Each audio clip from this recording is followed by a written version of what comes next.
स्वागत है आप सभी लोगों का मेरे चैनल साइंस और टेक्नोलॉजी में। मैं अनुपम विपुल आप सभी लोगों का स्वागत करता हूं आज के शो फ्यूचर फ्राइडे में। आज हम लोग बात करेंगे आर्टॉन एनर्जी के बारे में। एंट्रॉन या एनर्जी के बारे में, ये एक थर्मल एनर्जी स्टोरेज का टाइप पे है, तो आइए इसे गहराई से समझते हैं।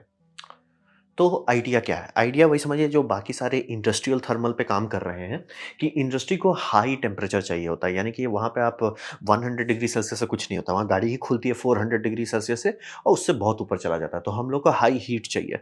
अब इसमें एक प्रॉब्लम आता है कि ये 24/7 चाहिए, जैसे बहुत सारे फर्नस ग्लास इंडस्ट्री में खासतौर पे वो एक बार चालू करते बंद नहीं किया जाता है, वो चलता ही रहता है। चलता ही रहता है सालों साल तक, बस तभी बीच में बंद किया जाता है जब उसका मेंटेनेंस करना होता है। और मतलब अगर बंद किए फिर स्टार्ट करेंगे, 1 हफ्ता तक लग सकता है बड़े-बड़े केसेस में उसको स्टार्ट होने में। तो ये समझना बहुत ज़रूरी है कि इसको 24/7 एनर्जी चाहिए होता है। बहुत सारे इंडस्ट्रियल प्रोसेस है जिसको आप बीच में रोक नहीं सकते। कई शिफ्ट में लोग काम करेंगे और 24/7 चलेगा। और आप बात कर रहे हैं 1500 डिग्री सेल्सियस या उससे भी थोड़ा ज़्यादा ही आपको ज़रूरत पड़ सकता है। अब रहा बात कि एनर्जी चाहिए, डिमांड हो गया है। डिमांड है हमारे पास, इंडस्ट्री को चाहिए, एनर्जी चाहिए हीट की मात्रा में और खूब हाई टेम्परेचर चाहिए। चलिए ठीक है, वो चाहिए, वो रिक्वायरमेंट है, मतलब परचेज़र रेडी है। अब बात है कि हमारे पास रिन्यूएबल एनर्जी भी है जो उतना काम कर सकता है। रिन्यूएबल एनर्जी में इसका प्रॉब्लम अब नहीं है। अगर आप लोग का उम्र मेरे उम्र के आस-पास होगा तो आपको पता होगा एक टाइम में था जब शुरू-शुरू में, मतलब अर्ली 2005 के आस-पास में, तो काफ़ी लोग ये न्यूज़ चैनल में सुनने को मिलता होगा कि सोलर से कभी मतलब हेवी लोड नहीं चला सकते, विंड से उतना इम्पोर्टेंट, वो सब अच्छा टेक्नोलॉजी लेकिन स्केल अप नहीं हो सकता। आजकल हम लोग वो नहीं बोलते हैं, क्योंकि आजकल समझ में आ गया कि सोलर और विंड अगर बम-बम लगाते हैं, अति बम-बम पावर मिलेगा। पावर में प्रॉब्लम नहीं है और वो सस्ता भी है। यही सबसे इम्पोर्टेंट बात है कि इसका अगर एक सोलर फार्म बनाया जाता है, सोलर फार्म से पर यूनिट ऑफ इलेक्ट्रिसिटी जो निकल रही है वो वन ऑफ द चीपेस्ट होता है। यानी कि कितना खर्चा आपने किया और उससे कितना निकल रहा है, निकलने में ज़्यादा निकलता है वो। तो इसी का एनर्जी सब लोग यूज़ करना चाहते हैं। सस्ता है, मतलब कार्बन न्यूट्रल है। कार्बन न्यूट्रल क्या है, मतलब ज़ीरो कार्बन है। तो सब चीज़ तो यही है। बस प्रॉब्लम ये है कि चाहे आप विंड लीजिए, चाहे सोलर लीजिए, एनर्जी के मामले में कोई डिस्कशन नहीं है कि क्या उतना पावर है, उसमें कोई डिस्कशन नहीं। पावर का टेंशन नहीं लेना है। टेंशन है कि सब में मूड होता है। मतलब इनका मूड है तो काम करेंगे, नहीं है तो नहीं करेंगे। ये इंटरमिटेंट पावर सोर्सेज़ में आते हैं। ये 24/7 इंटू 365 वाले के साथ नहीं शादी कर सकते। इनको मतलब ये दोनों के बीच का ब्रिज जो चाहिए वो नहीं है अभी हमारे पास। तो हिसाब वही है कि इंडस्ट्री को चाहिए 24/7 इंटू 365 और हम लोग को चाहिए जो बफर कर सके यहाँ का cheap low carbon emitting energy को बफर कर सके। इतना बड़ा बफर बना दें कि वो मतलब 24/7 उसको बिजली मिलता रहे, एनर्जी मिलता रहे और मतलब इनपुट जो है, मतलब आप ऐसा समझिए कि आप ऐसा करें, इनपुट जो है जब आना है आ जाए और आउटपुट जो है कांस्टेंट रहे। मतलब एग्जैक्टली जैसे आप मतलब रिजर्वायर क्यों बना जाता है कि रिजर्वायर बफर के तौर पर गर्मी में कम होता है, ठंडा में बढ़ जाता है, लेकिन वो जो फ्लो है वो फ्लो हमेशा कांस्टेंट रहता है। रिजर्वायर उसी को बफर करता है। सेम हमें वैसा ही चाहिए एनर्जी का बफर, जो ये सब प्लांट्स जो चाहिए बम बम एनर्जी इसको मिलता रहेगा।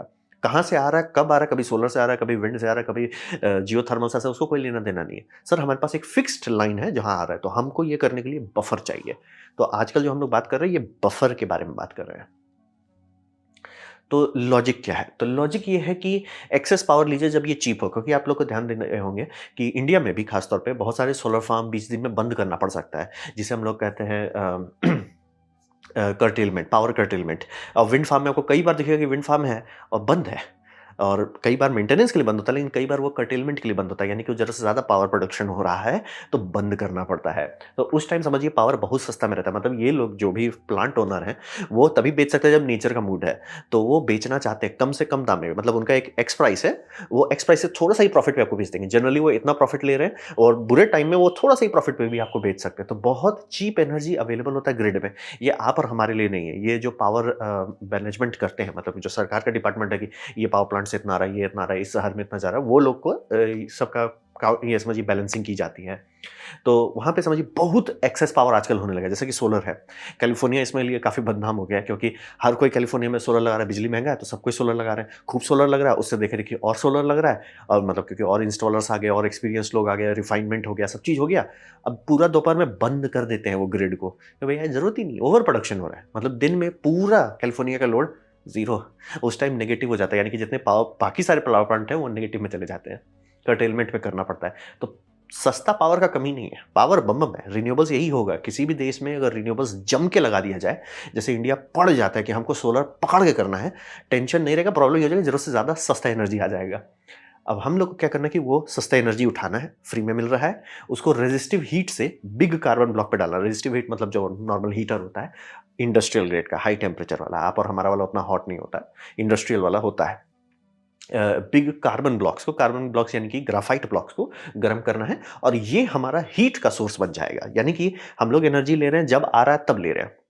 और हम लोग को जो प्रोसेस हीट चाहिए वो इस ब्लॉक से निकल रहा है। ये ब्लॉक हमारा बफर बन जा रहा है, क्योंकि ब्लॉक में हम लोग आया बहुत एनर्जी आया, डंप कर दिया, बफर पूरा गर्म हो गया, पूरा गर्म हो गया, 3000 डिग्री सेल्सियस। हम लोग उससे 1500 डिग्री सेल्सियस आउटपुट निकाल रहे हैं, वो 3000 घट रहा है, घट रहा है, घट रहा है, घट रहा है, फिर मतलब रात हो गया, घट रहा है, घट रहा है, घट रहा है, फिर सुबह हुआ, फिर से एनर्जी उसमें डालना शुरू कर दिए।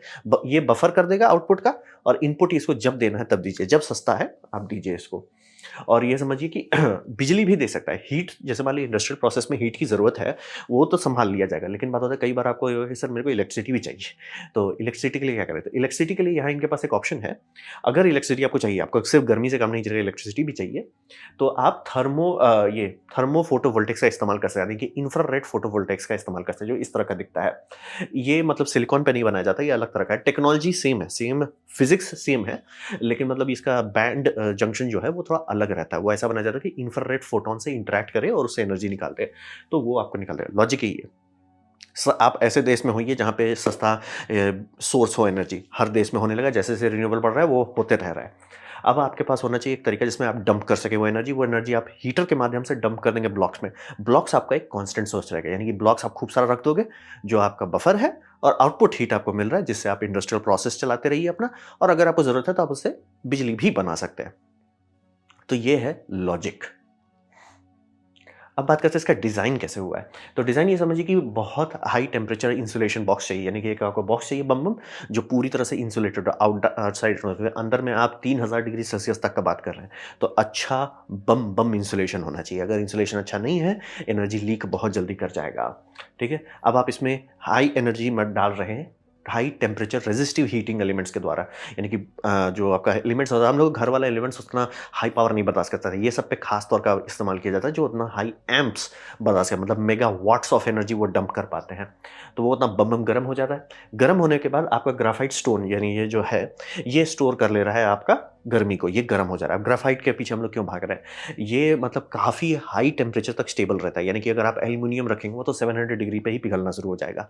ये आपका 3000 डिग्री सेल्सियस तक छू सकता है, और इसका ग्राफाइट का सबसे बड़ा फ़ायदा है कि इसमें एनर्जी घुसाना और निकालना बहुत आसान है। यानी कि आप गर्म कर रहे हैं, ये लड़ेगा नहीं कि हम नहीं गर्म हो गए। जैसे स्टेनलेस स्टील है, अच्छा कंडक्टर नहीं होता है। आप ध्यान दें, आपके 3D प्रिंटर में स्टेनलेस स्टील का हीट ब्रेक यूज़ करते हैं, स्टेनलेस स्टील कंडक्टर नहीं है। कॉपर अच्छा कंडक्टर है, एल्यूमीनियम अच्छा कंडक्टर है, स्टील नहीं है। वहीं पे ग्राफाइट उस तरह समझिए एक बहुत अच्छा कंडक्टर है, मतलब आराम से गर्मी को आने देता है। आन दो, आन दो, आन दो, अरे जैसे सर टेम्परेचर बढ़, अरे आन दो, आन दो, आन दो, इसमें आने दो, पूरा ये एब्ज़ॉर्ब कर पाता है। इसीलिए इसके पीछे भाग रहे हैं, और ये बहुत हाई टेम्परेचर तक जा सकता है। और उसके बाद समझिए इतना गर्म हो जाता है कि व्हाइट हॉट ग्लो करने लगता है, कि आप देख रहे हैं ना कि मतलब अंदर वाला है, जैसे फर्नेस दिखता है वैसा दिख रहा है। यहाँ पे जो फोटॉन्स निकल रहे हैं वो मेजॉरिटी इंफ्रारेड में है। लीक फोटॉन्स है आपका जो ऑप्टिकल दिख रहा है। ऑप्टिकल में एनर्जी नहीं है, एनर्जी आ रही है आपका इंफ्रारेड में, वो हमें नहीं दिखेगा। हमें जो ग्लो दिख रहा है वो मतलब साइड इफेक्ट है उसका, मतलब कि उससे अगल-बगल वाले चीज़ गर्म हो गए हैं वो। तो इतना एनर्जी आप डाल सकते हैं कि ये व्हाइट ग्लो करने लग जाए, यानी कि बम बम मात्रा में आपने उसने एनर्जी डाल दिया है। अब इसे समझिए इस टेम्परेचर पे, यानी कि जहाँ आप 3000 डिग्री सेल्सियस तक का बात कर रहे हैं, यहाँ पे फोटॉन एनर्जी कैरियर हो जाता है। यानी कि जब आप लो टेम्परेचर की बात करें, कंडक्टर मेन होता है कि आप छू रहे हो किसी चीज़ को, वो ज़्यादा इंपॉर्टेंट है। जैसे आपका सोल्डरिंग आयरन्स में सब में देखिएगा, तो वो आपका मायने होता है कि टच कर रहे हैं कि नहीं। हाई टेम्परेचर पे ऐसा नहीं होता है, यानी कि अगर आप 3000, तो फोटॉन्स का पाथ है कि नहीं, वो बाउंस कर रहा है कि नहीं, वो ज़्यादा मायने रखता है फोटॉन एनर्जी के जब। तो इनका लॉजिक है कि हमने एक बॉक्स बनाया, बॉक्स के अंदर हीटर डाले, हीटर को मतलब हीटर का एनर्जी को एब्जॉर्ब करने के लिए खूब सारा हमने कार्बन ग्राफाइट ब्लॉक डाल दिया। अब ग्राफाइट ब्लॉक हीट हो गया। अब क्या है हमारे पास एक शटर है, ये शटर खोल के दिखा रहे हैं। ये शटर खोलेंगे, इसके सामने कुछ भी रखेंगे वो पिघल जाएगा। तो लॉजिक वही है कि इनके पास अब एक फ्लैश लाइट है, मतलब जैसे मान लीजिए यहाँ स्टील आपको मेल्ट करना है, स्टील को गर्म करना है, ठीक है? आप ये फ्लैश लाइट खोलिए, वहीं पे एकदम गर्म कर देगा 1500 डिग्री सेल्सियस तक। और कंडक्शन कैसे हो रहा है? कंडक्शन नहीं हो रहा है, वो ना ही कन्वेक्शन हो रहा है, वो फोटॉन से आ रहा है। मतलब एक लिटरली टॉर्च है जो बहुत ज़्यादा इंफ्रारेड फोटॉन रिलीज कर रहा है, वो किसी भी चीज़ को पिघला देगा। जैसे कि सन हमारे तक गर्मी कैसे भेजता है? फोटॉन से, सेम वही कर रहा है। धिप रहा है, फोटॉन में गर्मी आ रही है, आपका हो जाएगा। अब हो गया कि ये कितना टेम्परेचर आउटपुट दे सकता है। तो आप ये समझना बहुत ज़रूरी है, अगर एनर्जी स्टोरेज का कोई मीडियम बनाते हैं, तो पोटेंशियल आपको बहुत चाहिए होता है। यानी कि अगर आपको रिक्वायरमेंट इतना है, आप इतना स्टोर करोगे। क्यों? क्योंकि अगर मान लीजिए 0 डिग्री सेल्सियस आप मानते हो या एम्बिएंट टेम्परेचर, ठीक है, आपका एम्बिएंट 50 डिग्री सेल्सियस है। आप सोचते हो कि मेरे को 1500 डिग्री सेल्सियस चाहिए, मैं 1500 डिग्री से नहीं जाएगा एनर्जी। एनर्जी हाई से लो पे जाता है, 2 इक्विलिब्रियम पॉइंट पे नहीं जाएगा। यानी आप कितना भी कर लीजिएगा 1500 डिग्री सेल्सियस, आपको स्टिल 1500 डिग्री सेल्सियस करना नहीं हो पाएगा। वो जाएगा ही नहीं, दोनों का टेम्परेचर घट जाएगा। तो आपको ये बहुत हाई रखना होता है। ये मान लीजिए आप आराम से 2000 रखते हैं, तब होता है कि जो ऊपर वाला एनर्जी पूरा ट्रांसफर हो रहा है 1500, ये मतलब जो आपका टारगेट है वो 1500 डिग्री सेल्सियस हट जाएगा। इसीलिए अंदर का कोर टेम्परेचर बहुत हाई रहता है, तब जाके बाहर में आप 1500 डिग्री सेल्सियस गारंटीड दे सकते हैं। और एनर्जी स्टोरेज मान लीजिए आपका 1500 रिक्वायरमेंट है और आपका जो एनर्जी स्टोरेज है वो सिर्फ मान लीजिए 1700 या 1800 डिग्री सेल्सियस जा रहा है, गैप नहीं है आपके पास ज़्यादा, आपका स्टोरेज डेंसिटी बहुत कम है।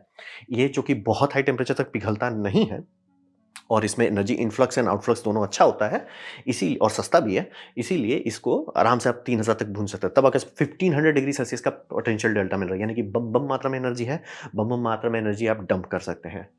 ये इसका मेन फ़ायदा है, कार्बन ब्लॉक्स में जाने का। और आपको होगा कि ठीक है सर, ये तो मेल्टिंग वेल्टिंग हो गया, ठीक है, लेकिन हमें थोड़ा बिजली भी चाहिए वापस। तो बिजली के लिए आप निकाल सकते हैं, लेकिन सिर्फ 40% एफिशिएंसी मिलेगा, ये समझना बहुत ज़रूरी है। थर्मल 100% एफिशिएंट होता है, क्योंकि आप हीटर कितना है, एफिशिएंट होता है 100%। इससे जो निकाल रहे हैं, जो फोटॉन के माध्यम से निकल रहा है, वो भी ऑलमोस्ट 95% एफिशिएंट, मतलब आपको कोई खास फ़र्क नहीं पड़ेगा। लेकिन जब बिजली में बदलेंगे कि हमको इलेक्ट्रिकल एनर्जी चाहिए, तो आपको वो थर्मल फोटोवोल्टेइक से आना पड़ेगा, यानी इंफ्रारेड फोटॉन से आना पड़ेगा। वो आपका काफ़ी वेस्टफुल होता है, लेकिन एनर्जी मिल जाएगी। 40% एफिशिएंट होता है, यानी कि 100 यूनिट ऑफ इलेक्ट्रिसिटी डाले हैं तो 40 यूनिट ही मिलेगा, और वो भी मार्केट से आप नहीं खरीद सकते। ये कंपनी जो बन रही है, ये कंपनी लिटरली, इनका एक ग्रांट है इसका ये थर्मल सिस्टम के लिए, दूसरा ग्रांट है ये जो सोलर सेल डेवलप कर रहे हैं, सोलर सेल कहना गलत होगा, फोटोवोल्टेइक डेवलप कर रहे हैं, जो इनका कस्टम है। अब वो फोटोवोल्टेइक ही 40% एफिशिएंट दे सकता है, बाकी सब उतना एफिशिएंट नहीं होता है। तो ये है इनका डिज़ाइन। अब बात करते हैं चैलेंजेस क्या-क्या है।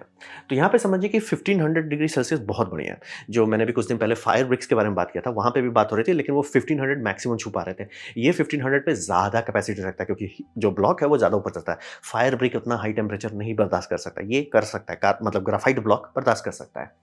तो ये इसका फ़ायदा है, लेकिन 1500 डिग्री सेल्सियस अभी भी बहुत ज़्यादा नहीं है। आपको लगा अरे 1500 डिग्री से सारा हो जाएगा। जैसे एग्जांपल देते हैं, कैल्शियम कार्बाइड, जो पानी से गाड़ी चलाने का वाला बेवकूफ़ी रहता है, तो कैल्शियम कार्बाइड बनाने के लिए आपको 2300 डिग्री सेल्सियस का हीट चाहिए होता है। समझ लीजिए, अति बम बम मात्रा में गर्मी चाहिए। 1500 डिग्री सेल्सियस उसके लिए बोलेगा, अरे इससे तो हमारा फर्नेस स्टार्ट भी नहीं होगा। तो समझ लीजिए गैप अभी भी बहुत ऊपर चाहिए। दूसरा, रिफ्रैक्टरी मेटल्स जो होते हैं, जैसे कि टंगस्टन है। आप सोचिए टंगस्टन कितना में पिघलता है, तो उसको पिघलाते कैसे हैं? तो वही समझिए, उसका टेम्परेचर देख के हार्ट अटैक आ जाएगा, उसको बहुत ज़्यादा टेम्परेचर चाहिए। और फिर सिरामिक्स पे, खासतौर पे सिरामिक्स जो आप लोग देखते होंगे, पोर्सिलिन सबका ये बनाया जाता है, जो हाई वोल्टेज इंसुलेटर रहता है, जो पावर प्लांट्स में लगता है, सबस्टेशन में लगता है, इलेक्ट्रिक पोल्स में लगता है, वो सबका टेम्परेचर तो 1500 उसके लिए कुछ नहीं है। तो ये समझना बहुत ज़रूरी है। अब रहा बात कि ब्लॉक 3000 तक जा सकता है, लेकिन इसका ये मतलब होता है कि अगर आपका टेम्परेचर डेल्टा पुअर है, जैसे मान लीजिए आप चाह रहे हो कि ब्लॉक में 3000 तक गर्म कर देता हूँ और 2300 डिग्री सेल्सियस निकालूंगा फर्नेस के लिए, जो चाहिए आपको कैल्शियम कार्बाइड बनाने के लिए। दिक्कत है कि सर जो डेल्टा जो है वो बहुत कम है। ये डेल्टा में यानी कि ट्रांसफर जो होगा, फ्लो, क्योंकि समझिए ट्रांसफर एनर्जी का तभी होता है जब पोटेंशियल डिफरेंस रहता है। अगर डिफरेंस नहीं है, एनर्जी फ्लो नहीं करेगा। तो आपको ये ऊपर रखना है, कितना का फ्लो हो रहा है, ज़्यादा का नहीं है। मैथमेटिक्स खुद कर लीजिए, आपको 700 डिग्री सेल्सियस, वो भी अल्ट्रा मैक्सिमम में बता रहा हूँ कि 700 डिग्री सेल्सियस का आपको फ्लो मिल रहा है, काफ़ी नहीं है। मतलब ऐसा नहीं कि कर नहीं सकते, बस कैपेसिटी यानी किलोवाट आवर जो है आपका वो घट जाएगा। तो और एफिशिएंसी भी थोड़ी घटेगी। आप चाहोगे कि एनर्जी एकदम भागने को तैयार है कि मैं यहाँ खोलूँ भाग जाए, वैसा नहीं रहेगा आपके पास। तो उसका साइड इफेक्ट वही होगा कि अगर आप उस तरह का चीज़ कोशिश करते हैं कि टंगस्टन पिघलाने की कोशिश, टंगस्टन तो होगा भी नहीं, सिरामिक्स कर सकते हैं और कैल्शियम कार्बाइड का कोशिश करते हैं, तो दिक्कत ये होगा कि पुअर कैपेसिटी मिला, यानी कितना बड़ा ब्लॉक चाहिए करने के लिए वो बहुत ज़्यादा बड़ा हो जाएगा और एफिशिएंसी भी कम हो जाएगी, यानी कितना यूनिट एनर्जी घुसा और कितना यूनिट एनर्जी आपका वर्क पीस में गया वो खराब हो जाएगा। इसीलिए ये 1500 डिग्री सेल्सियस से ही फोकस कर रहे हैं, जबकि ब्लॉक 3000 तक जा सकता है। मतलब अगर आपको ये सब करना है, रिफ्रैक्टरी मेटल करना है, तो आपको कुछ ऐसा चाहिए जो 5000 डिग्री सेल्सियस तक चला जाए। उतना बहुत कम ही चीज़ मैंने देखा है। और दूसरा लॉ ऑफ फिजिक्स है कि जब भी आप थर्मल टू इलेक्ट्रिकल एफिशिएंसी करेंगे वो हमेशा खराब होगा। आप कितना हाई तौबा कर लीजिए, आप ऐसा नहीं कर सकते कि ये आपका फोटोवोल्टिक जंक्शन है वो 100% दे दे, होगा ही नहीं। क्योंकि उसमें एक दूसरा बात भी आता है, जब भी आप कोई चीज़ हीट करते हैं तो उससे जो इमिशन होता है वो बैंड जो है, कितना ब्रॉड बैंड है, अब जितना ब्रॉड बैंड होगा उतना आपके लिए खराब है। आप सोलर पैनल का बेस्ट चाहते हैं, लेजर मारिए उस पे। ऐसा क्यों? क्योंकि जो मतलब सिलिकॉन का लेयर है वो एग्जैक्टली एक वेवलेंथ पे मैक्सिमम कन्वर्शन देता है, बाकी सब में इधर उधर है। आप ब्रॉडबैंड स्पेक्ट्रम जैसे कोई हॉट बॉडी है, ग्लो कर रहा है, ग्राफाइट ब्लॉक है, ग्लो कर रहा है, वो इतना ब्रॉड स्पेक्ट्रम में आउटपुट दे रहा है कि जो पैनल है वो एब्जॉर्ब नहीं कर पा रहा है, उसका मेजॉरिटी वेस्ट हो जा रहा है। क्योंकि आप देखिए, जब आप बहुत हॉट करते हैं कोई चीज़ को, ठीक है, तो शार्प आ रहा है, लेकिन आपका मान लीजिए 3500 केल्विन पे है, तो आप देखेंगे बहुत सटल कर रहा है, यानी बहुत बड़ा आपका स्पेक्ट्रम है। तो यही सबका एक मेन लिमिटेशन होता है कि उतना सारा एक जंक्शन से होता नहीं, मल्टी जंक्शन बनाना पड़ता है कि थोड़ा सा एक एनर्जी, वेवलेंथ एनर्जी यहाँ से यहाँ तक उठा लो, दूसरा यहाँ से यहाँ उठा लो, ऐसा करना मुश्किल होता है। इसीलिए लॉ ऑफ फिजिक्स है कि आप इसको बहुत ज़्यादा इलेक्ट्रिकल एफिशिएंसी नहीं दे सकते, यानी कभी भी इतना एफिशिएंट नहीं बना सकते जितना बैटरी है। बैटरी सीधे इलेक्ट्रिकल एनर्जी लेता है, केमिकल पोटेंशियल में बदल देता है, फिर केमिकल को दोबारा अनडू करता है, बिजली निकाल देता है। वो बहुत एफिशिएंट है, 99% तक पहुंच सकते हैं, 95 लोग रियल वर्ल्ड में पहुंचते हैं। यहाँ कभी आप ऐसा नहीं पहुंचेंगे कि मैंने गर्म कर दिया, एकदम बम बम गर्म कर दिया और गर्मी से बिजली निकाल दूंगा, बिजली निकल जाएगा, कोई टेंशन नहीं है। लेकिन कन्वर्शन इफिशिएंसी, यानी कि कितना यूनिट आपने खरीदा था और कितना यूनिट आपको मिला, वो खराब है। और ये एक थोड़ा समझाना बहुत ज़रूरी है, क्योंकि कई बार लगा एनर्जी स्टोरेज इकोनॉमिकल होगा तो ही करेंगे, या इमरजेंसी हो। अगर जैसे मान लीजिए कुछ केसेस में आपको है कि सर यहाँ मुझे ज़रूरत है, ऑब्वियसली आप करोगे, चाहे उसके लिए दाम लगे। लेकिन अगर आपका इकोनॉमिकली देखना चाह रहे हो, तो वो अलग इक्वेशन है। एक होता है इमरजेंसी है, सर यहाँ करना ही पड़ेगा, आप करोगे ही, चाहे कितना भी दाम लगे। एक हो जाता है कि सर ये हम लोग कर देते, लेकिन ये उतना एफिशिएंट नहीं है। तो एग्जांपल दे रहे हैं, जैसे आप 100 यूनिट खरीद रहे हैं और मान लीजिए उसको आप मल्टीप्लाइड बाय $100 कर रहे हैं। कुछ भी यूनिट मान लीजिए, मेगावाट मान लीजिए, किलोवाट मान लीजिए, जो मानना है, बस नंबर देखिए। तो 100 मल्टीप्लाइड बाय 100 आपको 10,000 पड़ रहा है, ठीक है? आपने 10,000 डाल दिया, ये आपने पे किया, तब जाके आपको 100 यूनिट्स मिला। अब इसका मैं 30% एफिशिएंट मान रहा हूँ, रियल वर्ल्ड आउटपुट में 30% मिल रहा है। अब आपको इसको सेल करना पड़ेगा 333 में, तब जाके वो $10,000 वापस मिलेगा जो आपने खर्च किया था। अब रहा बात कि अगर आपका इनपुट एंड आउटपुट बैलेंस हो जाता है, तो वो बिज़नेस नहीं है, वो लॉस लीडिंग है। तो आपको ऑब्वियसली उसको बढ़ा के ही बेचना है। तो आपको 30 यूनिट्स को 350 पे करके बेचना होगा, जब आपको 10,500 मिले। जैसे मान लीजिए कि दिन में आप बिजली खरीद रहे हैं जब सस्ता है, और रात में बेच रहे हैं जब महँगा है। तो आपका वही समझिए, खरीदने टाइम आप 100 पे खरीद रहे हो और बेचने टाइम 350 पे बेच रहे हो। जैसे स्टॉक में होता है ना, वैसा कर रहे हैं। अब रहा बात कि इसका मतलब होता है कि प्रॉफिटेबल होने के लिए 3.5x प्राइस में डिफरेंस आना चाहिए। यानी कि दिन में जब मैं खरीद रहा हूँ, मुझे ऑलमोस्ट फ्री में मिल रहा है, और जब मैं रात को बेच रहा हूँ, उसका दाम मैं 3.5 टाइम्स बढ़ा दूँ, तब जाके चांसेस है कि आपको थोड़ा प्रॉफिटेबिलिटी होगी। आप कह सकते हो कि नंबर में 30 थोड़ा कंजर्वेटिव है, बहुत थोड़ा और ज़्यादा हो सकता है। कुछ भी रेशियो मैं बता रहा हूँ, रेशियो हमेशा मल्टीपल्स में आ रहा है। अब दिक्कत ये है कि ये थोड़ा मुश्किल है। जैसे कि जहाँ पे सोलर बहुत ज़्यादा हो जा रहा है, बहुत ज़्यादा बह जा रहे हैं लोग सोलर में, वहाँ पे भी दिन और रात का प्राइस डिफरेंस सिर्फ 40% है, 3.5x नहीं है। तो ये थोड़ा-सा मुश्किल है, इसीलिए कोई इस टेक्नोलॉजी को एज़ ए पावर स्टोरेज के तौर पे करना चाहता है, तो थोड़ा मुश्किल है उसका प्रॉफिटेबिलिटी निकालना। अब गवर्नमेंट तब भी कर सकती है, गवर्नमेंट बहुत सारे यहाँ पे ऐसा चीज़ पे इन्वेस्टमेंट करती है जो सिर्फ बफर है। जैसे कि इंडिया में ही बहुत सारे पीकर पावर प्लांट्स हैं। पीकर पावर प्लांट्स की जगह ये डाला जा सकता है, और पीकर पावर प्लांट्स बहुत महँगा बिजली बेचते हैं। उसकी जगह पे होगा कि सर जब ओवर प्रोडक्शन हो रहा है, ये सब हीटिंग ब्लॉक अब्ज़ॉर्ब कर लेंगे, जब हम लोग का पीक आने लगेगा, इसी से हम एनर्जी निकाल देंगे। अब उसके लिए आपको गैस खरीदना पड़ता है। हो सकता है आप ऑस्ट्रेलिया है, आपके पास अपना गैस है, टेंशन नहीं है, लेकिन आपका इंडिया हाल जैसा हालत हो सकता है, बाहर से लेना है, बैंड बज रही है। तो ये सब सेंस बनता है, लेकिन ये समझना बहुत ज़रूरी है। इसीलिए हर कोई राउंड ट्रिप एफिशिएंसी के पीछे भागता है। क्योंकि मान लीजिए आपने एनर्जी स्टोर कर लिया कि हम ना एक मास है, उसको ऊपर कर लेंगे और फिर उसको नीचे करेंगे। सर राउंड ट्रिप एफिशिएंसी कितना है? अच्छा है तो बहुत अच्छी बात है, नहीं है तो नहीं होगा। क्योंकि ये बोला ना 3.5x, आप यही आप मान लीजिए कि आपका एफिशिएंसी ऑलमोस्ट 90% है रियल वर्ल्ड, ठीक है? इनपुट एंड आउटपुट का बहुत आराम से इक्वेशन हो जा रहा है आपका। आपका भी अभी के केस में जहाँ 40% दिन और रात का प्राइस में अंतर आ रहा है हेवी सोलर एरियाज़ में, आपका अभी प्रॉफिट होना शुरू हो जाएगा कि भैया मैंने बैटरी बैंक लगाया, उससे मेरा पैसा आ रहा है। तो सब कोई क्यों नहीं कर रहा? बैटरी बैंक उतना लंबा चलता नहीं है। मतलब उससे ज़्यादा फ़ायदा रहेगा कि आप उतना पैसा शांति से ये डाल दीजिए, इंडेक्स फंड में डाल दीजिए, आपका बढ़ता रहेगा, ज़्यादा फ़ायदा होगा। तो लॉजिक वही है कि थर्मल टू इलेक्ट्रिक एफिशिएंसी हमेशा खराब होगा। ये रास्ते से आना खराब रास्ता है। तो वही समझिए कि 3.5x वाला समस्या मेन मेन तिकड़म वही है। अब इसीलिए हर कोई ये 30 को बढ़ाना चाह रहा है कि 100 डालें तो ऑलमोस्ट ऑलमोस्ट 90 दे दो। लेकिन ऑलमोस्ट 90 केमिकल बैटरीज़ दे सकते हैं, और कोई चीज़ में मैंने नहीं देखा कि ऑलमोस्ट 90 आ जाए। तो ये चैलेंजेस है, लॉ ऑफ फिजिक्स लेवल पे है। ज़्यादा तिकड़म नहीं कर सकते। तो अब बात करते हैं भविष्य में क्या होगा। तो यहाँ पे समझिए कि बहुत अच्छा है, बात लग रहा है कि मुझे 2 कंपनी मिल गई जो लोग कोशिश कर रहे हैं इंडस्ट्रियल हीट पे ध्यान देने का, क्योंकि वो फील्ड ऑलमोस्ट नेग्लेक्टेड है। कोई ध्यान ही नहीं दे रहा कि भैया इंडस्ट्रियल हीट कहाँ से आ रहा है, और जबकि पूरे प्लैनेट का ऑलमोस्ट 30 टू 50% इमिशन इंडस्ट्री से हो रहा है। अगर इंडस्ट्री को डिकार्बनाइज़ नहीं करेंगे हम, तो गोल-गोल घूमते ही रह जाएँगे। तो इसीलिए वो करना बहुत अच्छी बात है, और मैं काफ़ी खुश हूँ कि काफ़ी लोग मेहनत कर रहे हैं। कोई फायर ब्रिक बना रहा है, कोई ग्राफाइट ब्लॉक कर रहा है, लेकिन लोग काम कर रहे हैं। तो ये बहुत अच्छी बात है और इससे फ़ायदा होता है कि स्टील अभी के टाइम में जो 1500 डिग्री सेल्सियस ये दे पा रहा है, वो स्टील, सीमेंट और केमिकल इंडस्ट्री को सँभाल लेगा। हर इस टाइप का स्टील नहीं, कुछ-कुछ बहुत ख़ास एलॉय वाले स्टील होते हैं जिसको थोड़ा ज़्यादा टेम्परेचर चाहिए, वो नहीं हो पाएगा या मेबी उनके लिए कस्टम इनपुट एंड आउटपुट करके कर दें, जो भी है। तो ये काफ़ी इंडस्ट्री को अभी सँभाल लेगा। और कई बहुत जगह काफ़ी जगह पे आपको जहाँ बहुत हाई टेम्परेचर हीट नहीं चाहिए, वहाँ सैंड से ही काम चला लीजिए या इसी से चलाइए। टेम्परेचर का डेल्टा बहुत ज़्यादा रहेगा, आपको चाहिए मान लीजिए 400 डिग्री सेल्सियस, आप इसमें इन्वेस्ट करते हैं, टेंशन ही नहीं लेना है। एनर्जी स्टोरेज का गैप जो है, कितना देर तक आप स्टोर कर सकते हैं, वो बढ़ जाएगा। और रहा बात कि इंडिया में क्या इसका कोई यूज़ है? जैसे मान लीजिए अगर इंडिया में इंडस्ट्रीज़ चल रहे हैं, सीमेंट हो जाए, आपका स्टील हो जाए, ये सब के लिए बम-बम है। क्या होगा अगर कमर्शियल लेवल बात करते हैं? अब रहा बात कि अगर कंबाइंड हीट एंड पावर करते हैं, यानी कि इससे गर्मी भी निकालते हैं और बिजली भी निकालते हैं, तब ये थोड़ा इंटरेस्टिंग हो जाता है। क्योंकि तब 40% प्लस 40% मोर आ जाता है, तब 80% आ जाता है आपके पास। तो भैया इंडिया में तो आप गर्मी बेच नहीं सकते कि आप किसी को बोलोगे भैया ये हमारा गर्म ब्लॉक है। बोलेगा भैया आपको हवा का तापमान पता है? 50 डिग्री सेल्सियस होता है। गर्मी नहीं चाहिए हमको ठंडा चाहिए। तो ठंडा के लिए कहाँ से मिलेगा? तो आपके पास क्या है? फोटोवोल्टेइक गर्म दे हो रहा है, वो आपको इलेक्ट्रिसिटी दे रहा है, लेकिन उसके पीछे कूलर लगा हुआ है, जो उसको ठंडा कर रहा है, मतलब जो उसका वेस्ट हीट को डंप कर रहा है। वो हीट को अगर वो हाई टेम्परेचर होता है तो आप उसे डाल सकते हैं एब्ज़ॉर्प्शन चिलर में। एब्ज़ॉर्प्शन चिलर क्या होता है कि आग से आपको बर्फ़ बना के दे देता है। यानी कि वो कंप्रेसर का काम थर्मली करने लगता है। तो आपका अभी भी कंडेंसर है, अभी भी इवेपोरेटर है, बस जो कंप्रेसर है वो यूनिट बदल गया, वो इवेपोरेटर से बदल दिया गया है। वहाँ आप आग लगा रहे हैं, वो गर्मी करके चला जाता है। जैसे कि कई जगह पे होता है कि बिजली खराब हो, जैसे जापान में हुआ था जब तो उनका न्यूक्लियर पावर प्लांट बूम हो गया, तो पावर का उतना पावर लोड बंद करना पड़ा, तो बहुत सारे होटल्स थे, फैक्ट्रीज़ थे, बहुत सारा जहाँ पे कूलिंग चाहिए थे, वो तुरंत इस पे स्विच कर दिया, एब्सॉर्प्शन चिलर पे। क्यों? क्योंकि उसे गैस से चला पा रहे थे, तो गैस से चला के ये मिल जाता है।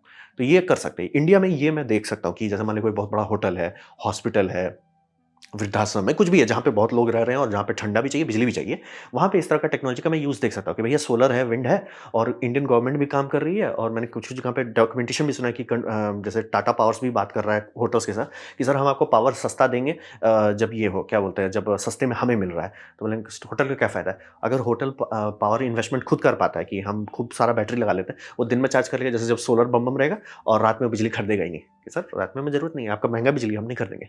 तो ये इकोनॉमिकली कर सकते हैं। तो ये उस सिचुएशन में जहाँ पे दिन में दाम सस्ता है, रात में ज़्यादा है, वहाँ पे ये फ़ायदेमंद साबित होगा इंडिया में। क्यों? क्योंकि बिजली तो मिल नहीं जा रहा है, ठीक है, बिजली मिल गया लेकिन सिर्फ़ 40% मिला। अब मान लीजिए जो वेस्ट हीट है, वो वेस्ट हीट होने की जगह पे अगर उससे एयर कंडीशन आपका चलने लगता है, तो ये ऑप्शन है। तो ये कर सकते हैं। अब रहा बात कि इसका एक दूसरा भी कर सकते हैं, जैसे जो ब्लॉक्स हैं वो इतना हॉट है कि उसे आप कोल बॉयलर्स में बदल सकते हैं। यानी कि आपका कोई कोयला पावर प्लांट है जो बंद हो गया है कि कोल बहुत महँगा हो गया। होने लगा है, इंडिया में भी होने लगा है कि कोल महँगा होते जा रहा है। तो बोल रहे हैं कि अभी अगर आप कंपेयर करते हैं कि per unit of electricity India में बिना सब्सिडी के सोलर और कोल में सोलर सस्ता है। हाँ, और ये सबको पता था कि जब एक बार दिखने लगा था कि इसीलिए मुझे मन करता है चप्पल मारने का, जो लोग बोलते हैं ना कि सीवीड बायोफ्यूल कभी महँगा है। इट्स लाइक आज महँगा है, कल वो सस्ता हो जाएगा। क्यों? सरफेस एरिया का लिमिटेशन नहीं है। सोलर एनर्जी पे टैक्स नहीं लगता है, सी वाटर पे टैक्स नहीं लगता, वो घटता चला जाए। जैसे-जैसे टेक्नोलॉजी बेटर होती है, घटता जाए। सोलर का भी सोलर हम लोग 1% एफिशिएंट था सोलर पैनल, सेलेनियम का हम लोग बनाते थे शुरू-शुरू में। बाद में जाके वो सिलिकॉन पे कूदे, बाद में जाके 5% एफिशिएंट हुआ, 10%। दाम तो उस टाइम ये था, कोल इतना सस्ता होता था, सोलर यहाँ होता था। धीरे, धीरे, धीरे, धीरे क्रॉस हो गया। अभी सोलर इतना सस्ता हो गया, कोल सस्ता हो गया। सेम वही होगा, इसीलिए मुझे गुस्सा लगता है जब भी लोग बोलते हैं सीवीड महँगा है। इट्स लाइक ऑब्वियसली आज की कोई कर नहीं रहा हो, आज महँगा होगा। ये वही समझिए कि सोलर पैनल जब 1% था तब आप रो रहे हैं मतलब महँगा है सोलर पैनल। इट्स लाइक करो ना मेहनत, सस्ता हो जाएगा। हो गया। विंड पावर में भी वही हुआ। शुरू का विंड पावर का देखिए कि 1 मेगावाट विंड पावर टरबाइन का कितना दाम था और आज का देखिएगा तो बोलिएगा आज तो फ्री है। इतना अंतर आ गया। लॉजिक वही होती है कि आप करोगे, कोर टेक्नोलॉजी स्टेबल है तो दाम घट जाएगा। तो वही समझिए ब्लॉक्स जो है, हम लोग कोयला पावर प्लांट की जगह पे कोल फर्नेस की जगह पे उसे ब्लॉक्स डाल देते हैं। ब्लॉक्स इतना गर्म हो जाता है कि पानी पूरा सिस्टम चलेगा। इससे क्या मिलेगा? जितने पावर प्लांट्स जो आप बंद करना पड़ रहा है, वो बंद करने वो फिर से एक्शन में आ जाएँगे और दूसरी बात उसमें आपको एयर कंडेंसर कूलर डालना पड़ेगा, यानी कि पानी वो उड़ाता नहीं रहे। ये कोल पावर प्लांट का सबसे बड़ा वीकनेस है, वो पानी गटकता है, नदी सुखा देता है, वो आप नहीं करना चाहोगे। तो एयर कूल्ड कंडेंसर लगाना होगा, इंडिया में लग चुका है, झारखंड में लगा है। एयर कूल्ड कंडेंसर लगा के ताकि आपका पानी इवेपोरेशन ना हो और उससे आपको ग्रिड इनर्शिया मिल जाएगा और वो भी वही बेनिफिट देगा। एफिशिएंसी कम है, लेकिन आपको एज़ ए देश के तौर पे सर वो प्लांट का तो बिल आधा ही है। प्लांट तो बना हुआ है, उसका क्या करना है और उसमें इलेक्ट्रिकल कनेक्शन भी है। हम बस ऐसा कर सकते हैं सर जितना भी दिन में ओवर सोलर रहा है, कभी भी पावर कर्टेलमेंट आप नहीं चाहोगे। कर्टेलमेंट का मतलब होता है कर्टेलमेंट में पावर उसी का बंद किया जाए जिसका बंद कर सकते हैं। न्यूक्लियर पावर प्लांट बंद करेगा नहीं, कोल पावर प्लांट बंद करेगा नहीं, हाइड्रो में भी थोड़ा-सा करे, घूम फिर के सोलर और विंड को बंद करते हैं। तो सोलर और विंड अगर ऐसे बार-बार बंद करना पड़े तो दिक्कत ये होता है कि उनकी प्रॉफिटेबिलिटी कम होती है, एडॉप्शन स्लो हो जाता है या लोग लगाना ही छोड़ देंगे। भैया हम लगा तो देते हैं लेकिन बिजली बिकता नहीं है क्योंकि दिन में ही सबका आता है। वो सब आप कभी नहीं चाहोगे। तो इसीलिए उस जगह पे आप ऐसा करते सर पुराना कोल पावर प्लांट है, खरीद लो। उसमें बस कूलर कंडेंसर लगा दो ताकि पानी का लॉस खत्म हो जाए और जो कोयला एरिया है वहाँ पे ये ग्राफाइट ब्लॉक्स डाल दो। उससे आपको ग्रिड में इनर्शिया भी मिल जाएगा। जो स्पिनिंग मास आप चाहिए ताकि ग्रिड स्टेबल रहे वो मिल गया और एनर्जी डालो। अरे डालो अरे सर जी बहुत विंड चल रहा है। अरे डालो ना एनर्जी, कोई टेंशन नहीं है। अरे सर जी बहुत ज़्यादा ही सोलर मिल रहा है। अरे डालो अपना समझ के। अरे सर बहुत लोड आ रहा है। अरे है ना हमारा। ब्लॉक से आप टेम्परेचर निकालना शुरू करो, पानी बॉईल करो, स्टीम चलाओ। वो आधा से ज़्यादा सिस्टम तो वहीं रखा हुआ है। तो ऑप्शंस हैं। ये मुझे अच्छा लग रहा है कि काफ़ी लोग थोड़ा मतलब हो रहा है ना कि हम सिर्फ़ गाड़ी पे ध्यान नहीं दे रहे कि बाकी चीज़ भी है। बाकी चीज़ पे भी थोड़ा ध्यान देना चाहिए, तो ये अच्छी बात है। अब मैं बस इंतज़ार कर रहा हूँ कि कोई ना कोई पगलाएगा कि हम 5000 डिग्री कर देंगे, उसके बाद टेंशन खत्म, उसके बाद इंडस्ट्री का टेंशन खत्म हो जाएगा। तो ये था मेरा presentation new thermal energy storage के बारे में। उम्मीद करता हूँ आपको अच्छा लगा, कुछ सीखने मिला, कुछ समझ में आया। अगर ऐसा है लाइक कर दें, दूसरा शेयर कर दें, उससे मेरा काफ़ी भला होगा। नहीं अच्छा लगा, नहीं पसंद आया, कोई बात नहीं, आप डिसलाइक दबा सकते हैं। मैं कहूँगा डिसलाइक 2 बार दबाएँ, उससे मुझे पता चलो कितना नापसंद हुआ है। मैं आपसे कहूँगा कमेंट लिखें, मैं हर कमेंट को पढ़ने की कोशिश करता हूँ। आपसे कहूँगा सब्सक्राइब कीजिए, बेल दबाइए अगर आप फ्री हैं तो। आपने वीडियो देखा जान के मुझे बहुत खुशी हुई। धन्यवाद।